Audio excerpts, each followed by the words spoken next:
internacional y que eso había sucedido con el señor Aves. Hasta ahí eran las versiones que había con el señor Aves. Empezaron a surgir informaciones que lo habían visto en Nueva York, incluso varios testimonios. Yo tuve testimonio de que lo habían visto con una señora que lo acompañaba en varios lugares. Luego se hizo la investigación, no se logró contactar y otras informaciones. En ese tiempo yo recibo una llamada telefónica de un dominicano cubano que trabajaba para la Agencia Central de Inteligencia.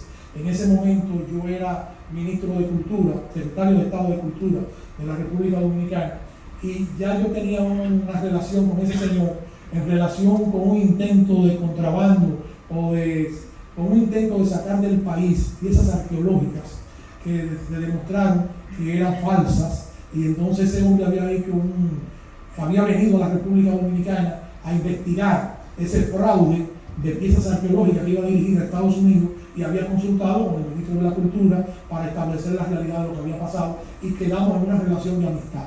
Años después, él me llama por teléfono y me dice que tenía mucho interés en visitarme, que tenía otras informaciones que consultar conmigo. Yo le dije, yo espero que no haya más robo de piezas arqueológicas en la República Dominicana. El señor apareció y habló conmigo bastante.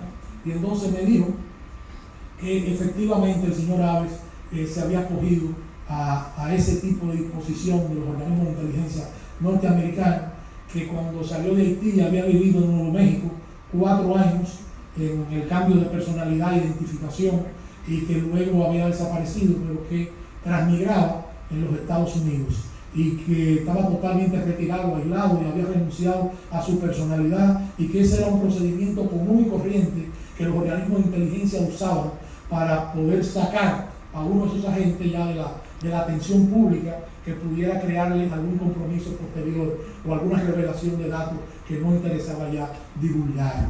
Me señaló que trabajaba con él en una emisora anticatrip que estaba en Miami, creo que se llamaba Radio Martí, un compañero de Aves que estaba todavía vivo, y él me invitaba a que lo acompañara para que yo lo conociera. Yo no estaba en ese momento en disposición de darle seguimiento a ese tipo de investigación. Y entonces me informó que ese personaje que estuvo en la República Dominicana en la era de Trujillo, que participó en las tropelías de Centroamérica, en el asesinato del presidente de Guatemala, estaba en disposición de conversar e incluso de ubicar al señor Aves García, que estaba vivo, aunque ya en un estado un poco lastimero en ese momento, porque sufría de la pierna derecha y arrastraba cuando caminaba la pierna derecha. Esa era la información que yo había recibido. Fuera asesinado Trujillo, que fuera justiciado el tirano Trujillo, porque los norteamericanos también querían sacarlo para propiciar el proceso, entre comillas, de democratización de la vida política nacional después de una dictadura de 30 años de opresión. Entonces él fue como cónsul a Japón. En Japón duró exactamente como cónsul 4 meses. En esos 4 meses él se había desvinculado de la que era su mujer, que era una bandolera mexicana al servicio de grupos mafiosos, y que vivía en el país, y se había logrado llevar hacia Japón a una jovencita que vivía en el centro de la ciudad de Santo Domingo, y se había casado con ella por notaría en la embajada de Japón. Yo tengo el documento de ese casamiento con esa joven dominicana en Japón. Luego desaparece de Japón, no se conocen más datos de él, y aparece en Haití. Estamos hablando en 1963-64. Aparece en Haití, aparentemente trabajando para Duvalier. En esa coyuntura en la cual él aparece en Haití, trabajando ya para Duvalier, Duvalier le encarga que cree una estructura civil militar de la palabra, que se llamaron después tristemente los Tontombacú. Él es que lo crea, Johnny Aves, por lo menos el que crea la organización y los entrena en Haití. En ese momento la presencia de Johnny Aves en Haití era muy poderosa.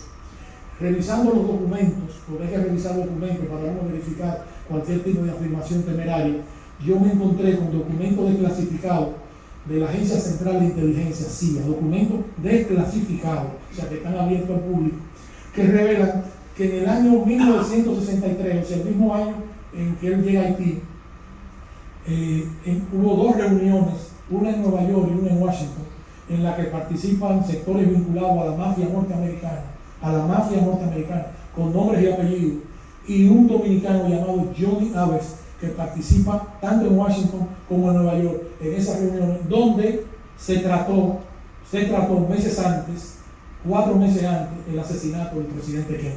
Me sorprendió ver el nombre de John Aves García en ese tipo de reuniones, hasta dónde llegaba la temeridad de este señor.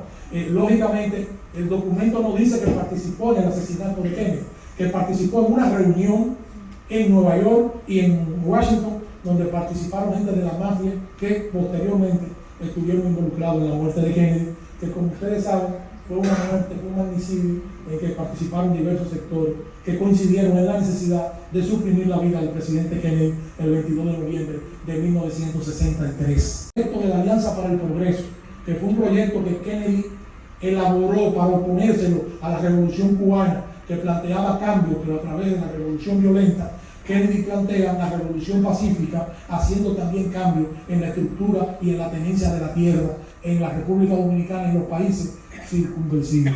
O sea, Kennedy quería oponerse a la popularidad y a la difusión de la revolución cubana con un modelo democrático sin sacrificar la libertad. Entonces, pienso que uno de los objetivos, incluso después Bush denunció que los incidentes de la frontera con Haití habían sido promovidos por la Agencia Central de Inteligencia Norteamericana para producir el derrocamiento de Duvalier sin consultar al presidente Bush en esas acciones que se estaban cometiendo. Todo esto me encajó como un rompecabezas de lo que estaba sucediendo realmente con los sucesos que Bush había denunciado en el mes de septiembre y previamente con algunos incidentes con exilados haitianos.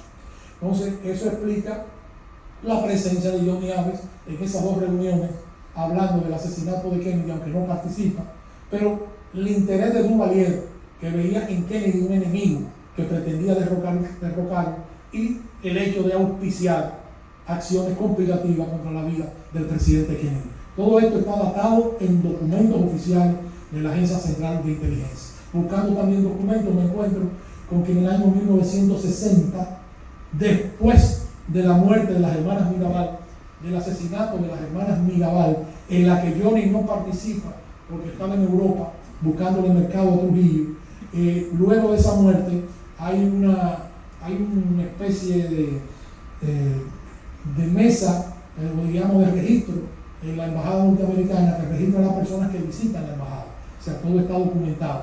Y me encuentro con esos documentos de la embajada norteamericana 1960 en la República Dominicana, que dice textualmente, aunque hay muchas tachaduras, o sea, tachan muchas cosas, pero se saca en claro donde dice: hoy tuvimos una visita muy interesante, es la de Johnny Aves García. Vino vestido de civil y vino solo a la embajada.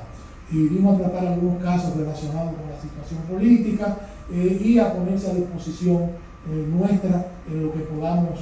Y nos dice que corre el riesgo también de ser, él dice que posiblemente Trujillo ya estaba dudando de su lealtad absoluta y que pedían que los norteamericanos le dieran la protección necesaria. Claro, si pedía la protección necesaria era porque tenía ya trato con la embajada norteamericana y con la CIA en ese momento. Esos son documentos oficiales que están registrados.